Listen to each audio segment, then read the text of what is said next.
बिस्मिल्लाहिर्रहमानिर्रहीम, अस्सलाम वालेकुम। आप देख रहे हैं मुझे मेरे यूट्यूब चैनल पर और मैं मुज़म्मिल अवानू। कहते हैं कि वक्त और इक़्तिदार दोनों बहुत बेरहम चीज़ें हैं। जो इंसान वक्त की कदर नहीं करता, वक्त उस इंसान की कदर नहीं करता। जो इक़्तिदार में रहकर इक़्तिदार की कदर नहीं करता, इक़्तिदार उस इंसान की कदर नहीं करता। अब ये दोनों चीज़ें जो हैं, इसके ऊपर मैं अपना एक एनालिसिस पेश करने लगा हूँ कि जो लोग कभी इक़्तिदार में हुआ करते थे, आज वो जेलों में सड़ रहे हैं, और जो लोग कभी जेलों में हुआ करते थे, आज वो इक़्तिदार में हैं। मतलब ऑपोजिट हो गया ना, कि इमरान खान साहब ने अपने दौर में किस किस को जेल में नहीं डाला।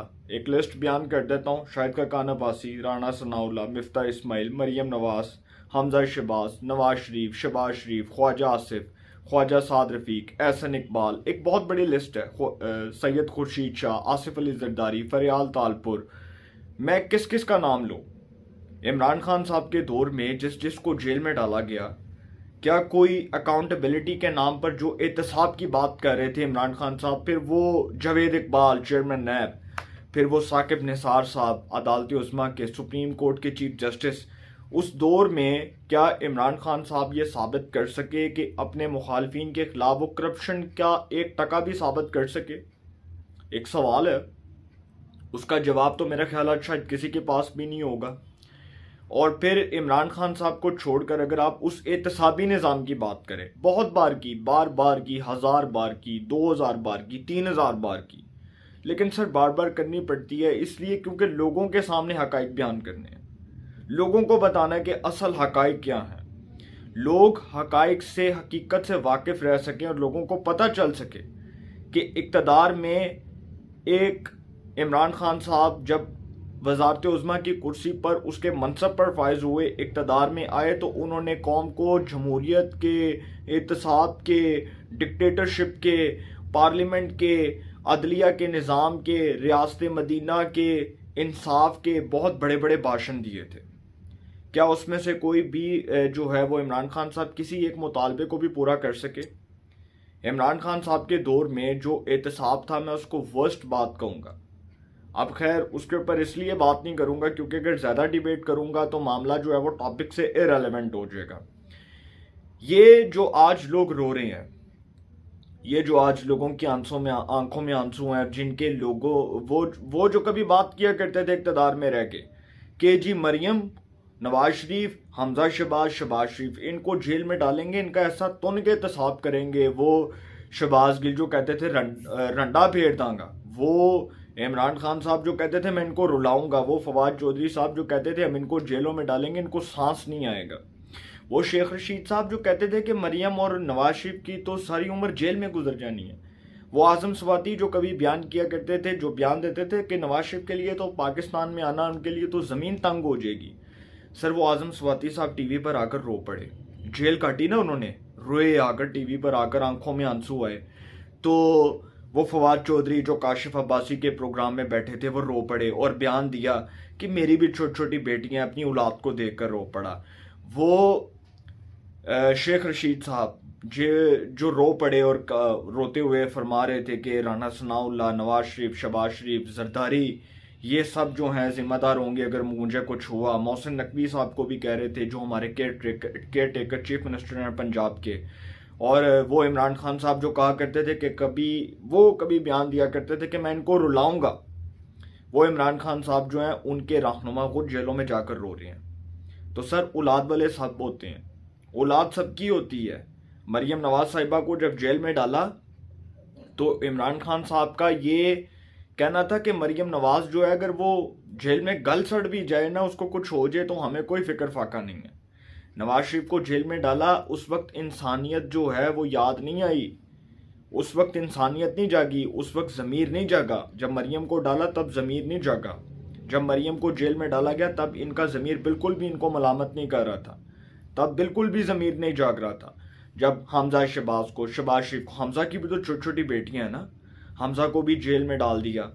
उसके बाद खाकान अब्बासी साहब को, ख्वाजा साद रफ़ीक साहब को, एहसन इकबाल, मरियम, मैं किस किस का नाम लूँ, मैं किस किस का नाम लूँ सर?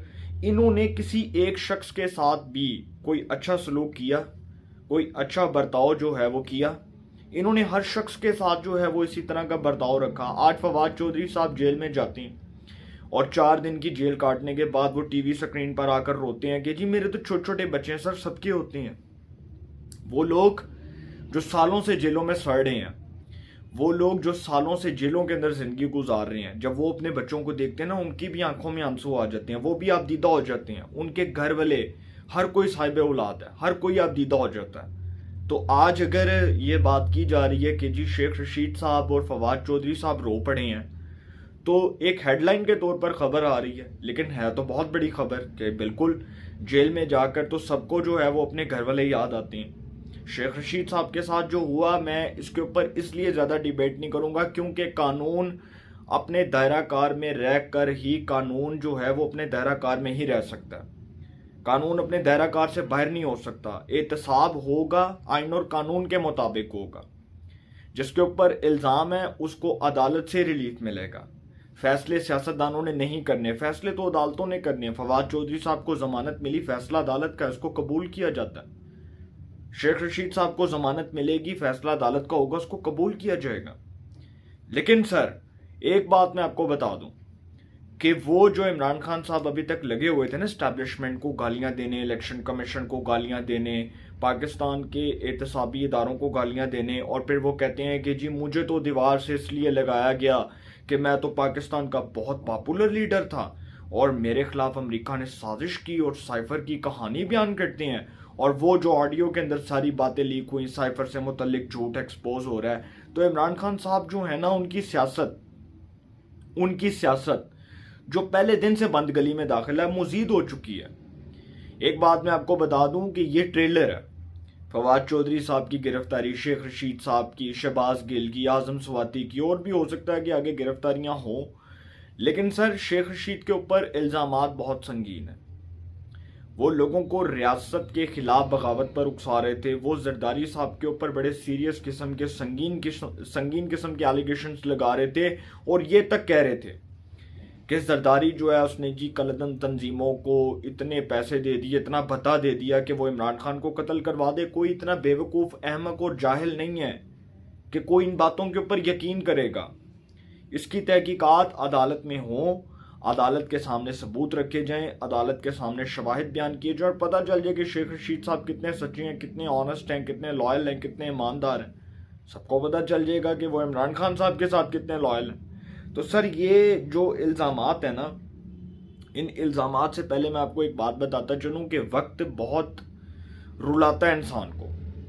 जब इंसान इक़्तिदार में होता है ना, तो उस वक्त वो फ़िरौन बना होता है। कोई भी सियासतदान है, मैं किसी भी सियासतदान की मिसाल आपके सामने रख देता हूँ, नाम नहीं लेता, जितने भी आए इक़्तिदार में। जब इक़्तिदार में सियासतदान बैठा होता है ना, तो उस वक्त वो फ़िरौन बना होता है और उस वक्त वो वक्त का बेदरेग इस्तेमाल कर रहा होता है। जब वो इक़्तिदार में होता है तो वो वक्त की कदर नहीं करता। इसी तरह वक्त और इक़्तिदार जब दोनों बेरहम होते हैं तो उस इंसान की कदर नहीं करते जो वक्त और इक़्तिदार की कदर नहीं करता। सिंपल सी मिसाल दी है मैंने आपको, सादा सी मिसाल दी है। ये इसलिए बता रहा हूँ कि ये जो लोग अब जेलों में रो रहे हैं ना, ये इसीलिए रो रहे हैं कि जी हमारे बच्चे हैं, हमारी औलादें हैं। सर सबकी औलादें होती हैं। मरियम के साथ जो हुआ, नवाज शरीफ के साथ हुआ, शहबाज शरीफ के साथ जो हुआ, हमजा के साथ हुआ, जितने भी पीडीएम के लोग जेलों में गए, जिन जिन के साथ इस किस्म का सलूक हुआ, सर ये याद रखें कि किसी ने 300 दिन की जेल काटी, किसी ने 345 दिन जेल काटी, किसी ने 275 दिन जेल काटी। खुर्शीद शाह के साथ जेल में क्या होता रहा, आप सब इन तमाम चीज़ों से वाकिफ़ हैं और आपको पता है कि क्या होता रहा। इस पर ज़्यादा डिबेट नहीं कर रहा, इसलिए क्योंकि इक़्तिदार में रहते हुए इंसान जिस तरह इक़्तिदार का बेदरेग इस्तेमाल करता है और बेरहम हो जाता है, जब इंसान इक़्तिदार से उतरता है ना, तो वक्त उसके साथ बेरहम हो जाता है। ये हाल इमरान खान साहब के साथ भी होगा। जब वो जेल जाएंगे तब कोई उनकी आवाज़ सुनने के लिए तैयार नहीं होगा। जब वो जेल जाएंगे तो वो अपने करतूतों की वजह से जाएंगे, वो अपने गलत किए की वजह से जाएंगे, वो अपनी ज़ुबान की वजह से जेल में जाएंगे, जिस ज़ुबान को अभी तक ताला नहीं लगा। वो बार बार पाकिस्तान के इदारों को गालियाँ देते हैं, वो बार बार मिलिट्री इस्टेब्लिशमेंट को, इलेक्शन कमीशन को, कभी किसी इदारे को, कभी किसी इदारे की पगड़ी उछाल ली, कभी किसी सियासतदान की। जबकि इमरान खान साहब जो हैं अगर आप उनकी पूरी पॉलिटिक्स उठा कर देख लें तो वो सिर्फ और सिर्फ झूठ, बोहतान तराशी, फरेब, झूठ और मक्कारी के ऊपर मबनी है। इससे ज़्यादा बात इसलिए नहीं करूँगा क्योंकि अगर वो जेल गए ना, ये जो अभी इन लोगों का हाल हुआ है, अगर ये हाल इमरान खान साहब के साथ हुआ तो सर बड़ा इबरतनाक अंजाम होगा। और मेरे मुंह में खाक कि अगर इस किस्म की हरकत इमरान खान साहब के साथ हुई, अगर वो जेल गए, ये पूरा पॉलिटिकल सिनेरियो उस मेरे एनालिसिस के मुताबिक बिल्कुल दुरुस्त साबित हुआ, तो सर फिर इमरान खान साहब के पास ऑप्शन कोई नहीं होगा। उनके खिलाफ कुछ फैसले आने, उन फैसलों के ऊपर नेक्स्ट व्लॉग में बात करूंगा और बताऊंगा कि क्या हकीकत है, क्या तमाम शवाहिद हैं और किन तमाम शवाहिद की बुनियाद पर इमरान खान साहब को सज़ा हो सकती है। ये नेक्स्ट व्लॉग में बयान करूंगा। अपनी राय का कमेंट्स में ज़रूर इज़हार कीजिएगा। इंशाल्लाह एक नए सेगमेंट के साथ फिर मुलाकात होगी। अपना बहुत ख्याल रखिएगा। अल्लाह निगहबान।